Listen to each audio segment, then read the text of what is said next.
வணக்கம் நண்பர்களே. இந்த வீடியோவில் பார்க்க போகிறது எனர்ஜி, சக்தி, எரிசக்தி, மாற்று எரிசக்திகள் மற்றும் இயங்கக்கூடிய சக்தி. இது மனித உடலுக்கும் தேவை, இந்திய பொருளாதார வளர்ச்சிக்கும் எனர்ஜி என்ற ஒரு செக்மெண்ட் தேவை. எப்படி பயன்படுகிறது, அதில் நாம் எப்படி பங்கெடுத்துக் கொள்ளலாம்? உதாரணமாக இந்திய பொருளாதார இலக்கு 2047 38 ட்ரில்லியன் அமெரிக்கன் டாலர்.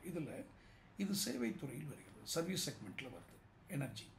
இது ப்ரொடக்ஷன்லேயும் வருது. ஏன்னா எனர்ஜி ப்ரொடக்ஷன் என்பது எலக்ட்ரிசிட்டி ப்ரொடக்ஷன், மெயினாக மின் தேவை தான் சக்தியாக இங்கு பார்க்கப்படுகிறது.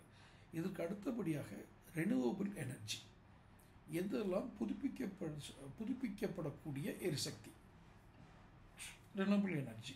இதுக்கு ஒரு தனி செக்மெண்ட்டை கொடுக்குது. டெக்னிக்கல் சமாச்சாரங்கள் அதை அந்த தொழில் சார்ந்த தொழில்நுட்ப அறிவு உள்ளவர்கள் சொல்லும்போது இன்னும் எளிமையாக விளக்கும்.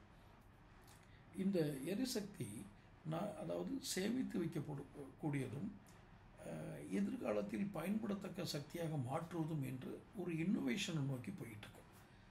ஸோ இந்த எனர்ஜி செக்மெண்ட், இந்த எனர்ஜி அதாவது உதாரணத்துக்கு நாம் இந்த எனர்ஜி ப்ரொடெக்ஷனில் நம்ம தனியார் ஈடுபடுவது என்பது மிக அரிதான விஷயம். அந்த காற்றாலை இது போன்ற நான் கன்வென்ஷனல் இது மட்டும்தான் நம்ம ஈடுபட முடியும்.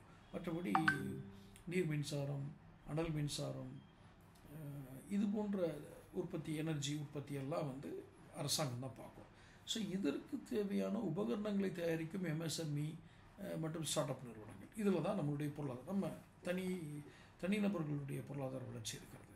அப்போது தேசத்தினுடைய பொருளாதார வளர்ச்சியை நோக்கி எதெல்லாம் தேவைப்படுகிறதோ அதில் நாம் எப்படி இணைந்து அதனோடு செயல்பட்டு செல்ல முடியும். அப்போ தான் அந்த பொருளாதாரத்தோடு இணைந்து நாம் வளர முடியும்.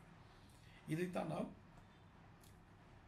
எனர்ஜி நம்மளுடைய பொருளாதார வளர்ச்சிக்கு எப்படி உதவுகிறது என்பதற்கான வீடியோ தான் இது. ஸோ தொடர்ந்து சேனல் பாருங்கள், சேனல் சப்ஸ்கிரைப் பண்ணுங்கள், நோட்டிஃபிகேஷன் பதிவு பண்ணுங்கள். அப்போ தான் உங்களுக்கு வீடியோக்கள் சேரும்.